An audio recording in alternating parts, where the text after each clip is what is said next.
The house felt different after her mother died, not empty, exactly, but hollow in a way that echoed. Like a place that had exhaled its last breath and forgotten how to inhale again. Morning light slipped through the thin curtains in pale, uncertain streaks, settling gently over furniture that hadn't moved in years. Dust hovered in the air, visible only when the light caught it just right, like fragments of memory refusing to settle. The walls held the quiet too well, absorbing sound until even footsteps felt intrusive. She stood at the bottom of the staircase, fingers curled around the strap of her bag, unsure why her chest felt tight just standing there. The house had raised her, shaped her, but now it felt like it was watching her, waiting to see who she had become without her mother holding everything together. Upstairs, a floorboard creaked. Her father was awake. That knowledge alone sent a subtle tension through her body. Not fear, something quieter, heavier. Since the funeral, they had learned how to coexist without speaking much, sharing space without touching it emotionally. Meals were eaten in near silence. Questions were asked carefully, like stepping on thin ice. He had always been solid. Steady. The kind of man who fixed things without being asked, who carried grocery bags and responsibility with the same calm strength. Now, grief had thinned him. She saw it in the way his shoulders sloped forward, as if the weight of the world had finally decided to rest there. In the way his eyes no longer met hers for too long, like holding her gaze might reveal something he wasn't ready to face. She moved into the kitchen slowly. He stood by the counter, back turned, one hand braced against the surface as the kettle heated. Steam curled upward, blurring the edges of him, making him look almost unreal, like a memory still forming. "Morning," he said quietly, without turning. "Morning," she replied, her voice softer than she intended. Silence returned immediately, thick and familiar. She took a seat at the small table, the same one where her mother used to sit with a cup of tea, humming absent-mindedly while the day unfolded. The chair across from her remained empty, but it felt occupied, by habit, by presence, by absence all at once. Her fingers drifted unconsciously to the thin chain around her neck. Hidden beneath her shirt, resting just above her heart, was the secret circle. A small silver ring. Simple, unassuming, endless. Her mother had pressed it into her palm weeks before she died, fingers trembling but determined, eyes filled with something between fear and peace. "Circles don't end," she had whispered. "They just change shape." At the time, she hadn't understood. Or maybe she had understood too well and refused to accept it. Now, the ring felt heavier with every passing day. The kettle clicked off. Her father poured water slowly, deliberately, as if moving too fast might fracture something fragile inside him. He carried one mug to the table, then hesitated before setting the other down, her mother's mug. The one with the faint crack along the rim. His hand hovered. Then he quietly put it back in the cupboard. Something inside her chest tightened painfully. He sat across from her, finally lifting his eyes to hers.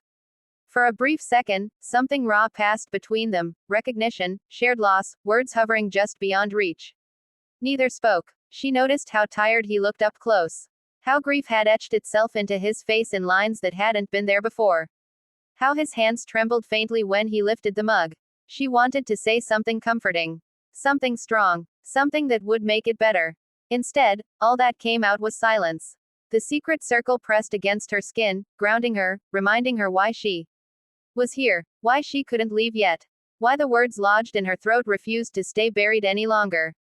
He cleared his throat. "You didn't sleep much." It wasn't a question. "No," she admitted. "Neither did you." A pause. "I keep thinking I hear her," he said quietly, staring into his tea. "Like she's about to walk in and tell us we're being ridiculous." Her lips trembled despite her effort to stay composed. "She always did hate silence," she said. That earned the faintest smile from him, a fragile thing, like glass catching light. The moment lingered. Something was building beneath it. Unspoken. Pressing. Her fingers tightened around the chain. The circle slid free, resting in her palm now, cool and smooth, a quiet witness. Her father noticed. His eyes dropped to her hand, narrowing slightly, not in suspicion, but curiosity. Recognition flickered, slow and uncertain. "Where did you get that?" he asked gently. Her heart stuttered. This was it. Not the confession, but the edge of it. She closed her fingers around the ring, breath shallow, pulse loud in her ears. The room felt smaller, closer, as if the walls themselves were leaning in. She began, then stopped. The silence between them deepened, not empty, but charged. Like the air before a storm that hadn't decided whether to break. She swallowed. Some truths take time to surface. Some circles take time to close. And she wasn't ready.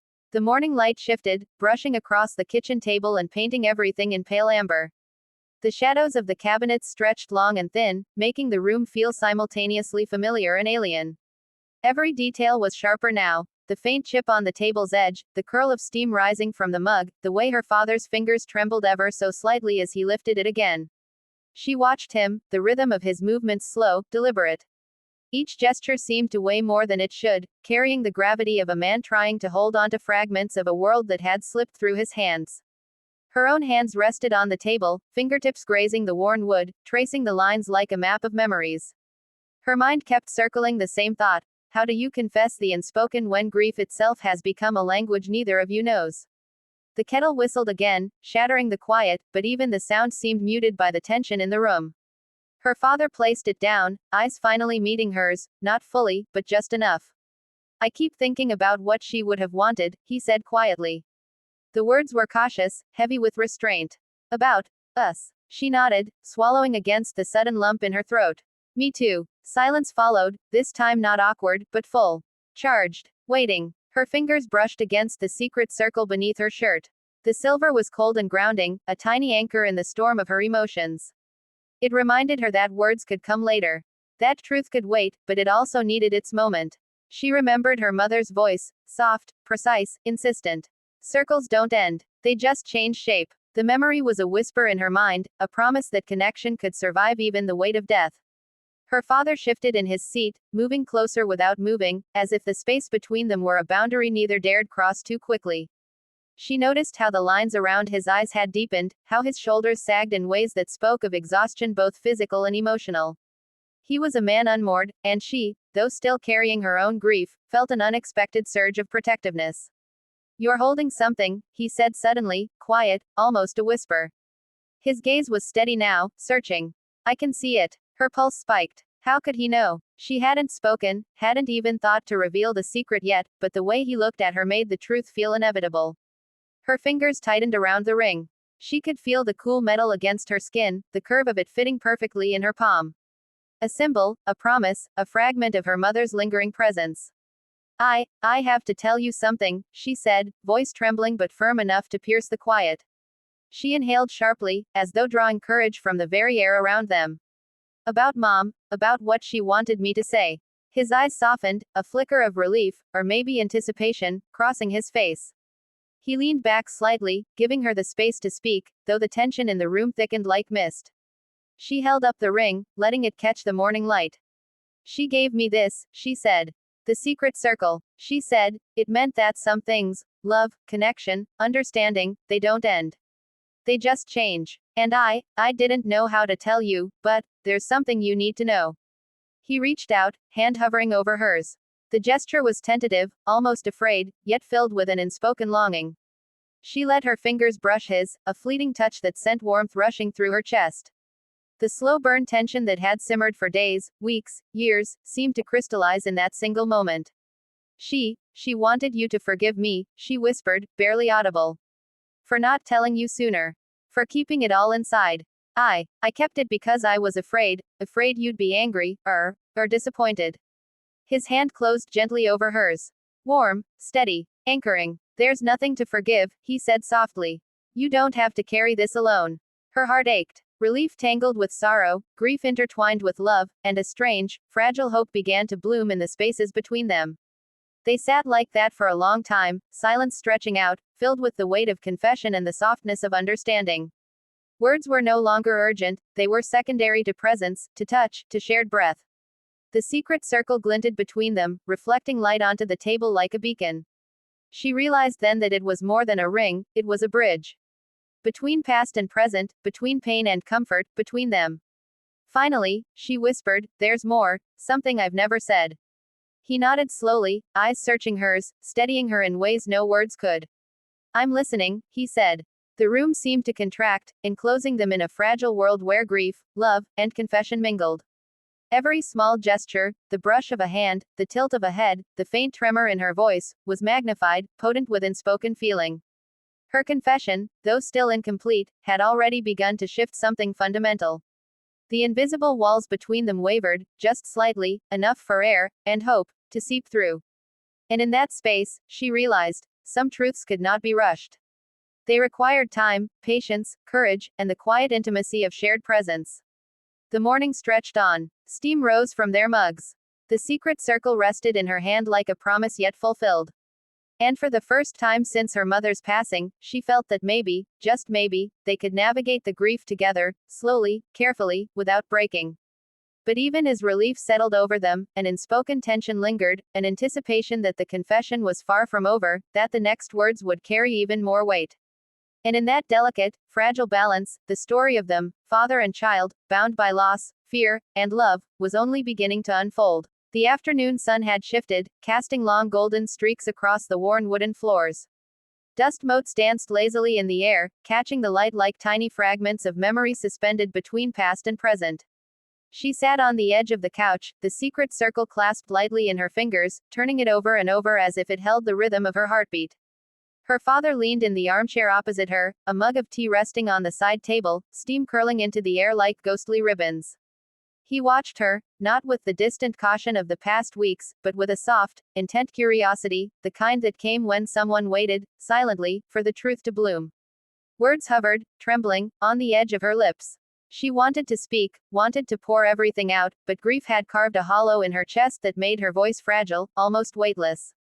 She caught herself watching him, the faint tremor in his fingers as he reached for the mug, the way his jaw flexed when he swallowed, the tension in his shoulders that told her how carefully he held himself upright. The man who had always been steady now seemed made of delicate porcelain, and the thought tightened her throat. I remember when she gave me this, she began, turning the ring in her hand, letting it glint in the late afternoon sun. She said it would remind me of connection. That even when we're scared or sad or lost, we're never really alone. He nodded slowly, his gaze softening. Your mother had a way of leaving pieces of herself in everything, he murmured. Little things that keep us tethered when everything else drifts away. Her lips trembled. There's more, she whispered, almost too quietly for him to hear. I've been carrying something. Something I didn't tell you. Not because I didn't want to, but because I was afraid. He leaned forward slightly, eyes locked on hers, a stillness that invited confession without forcing it. I know, he said. I felt it, even before you said it. Her breath hitched. He understood, even without words.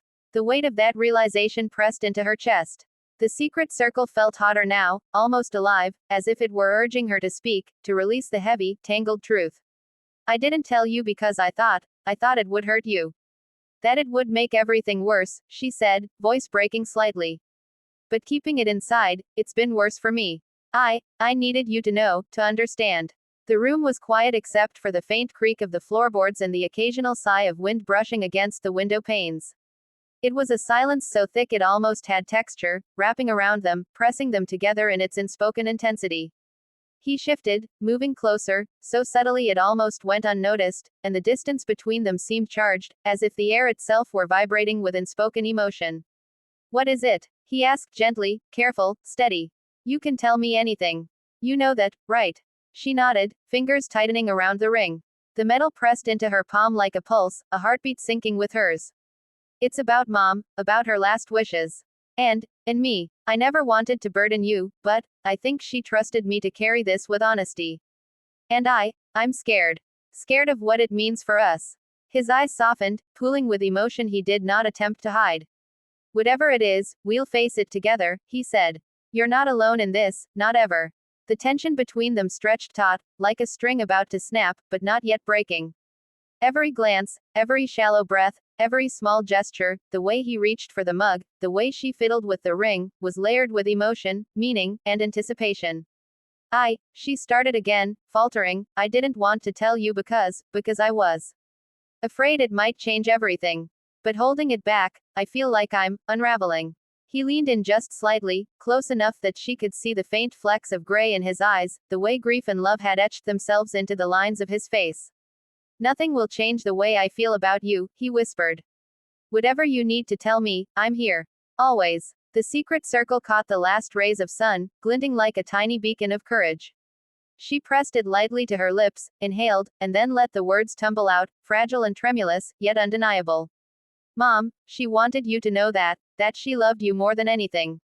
And that she swallowed, voice barely audible, I've been hiding something from you too. Something I thought I had to protect you from, but really, I was protecting myself. His hand found hers across the couch, warmth spreading through her like sunlight breaking through clouds. The contact was electric, silent, yet louder than any words they could speak. What is it? He prompted, voice soft, patient, unwavering. She looked down at the ring, tracing its smooth edge, then met his gaze again. I feel like I need to say it now, before it becomes another regret. Before the silence swallows us. The room held its breath. Even the dust motes seemed to pause in the air.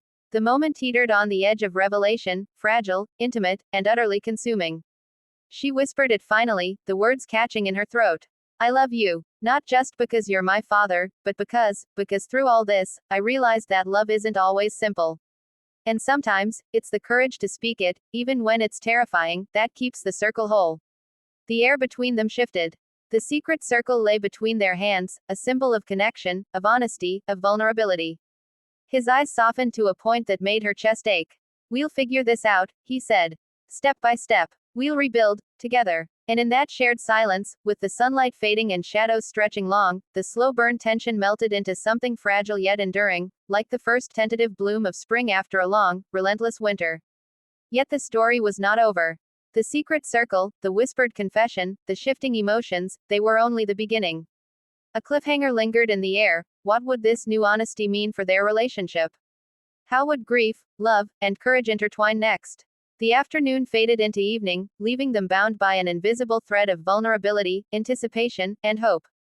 And as the shadows lengthened, one truth became clear: their lives had shifted irrevocably, but the journey, the emotional, intimate, raw journey, was far from complete.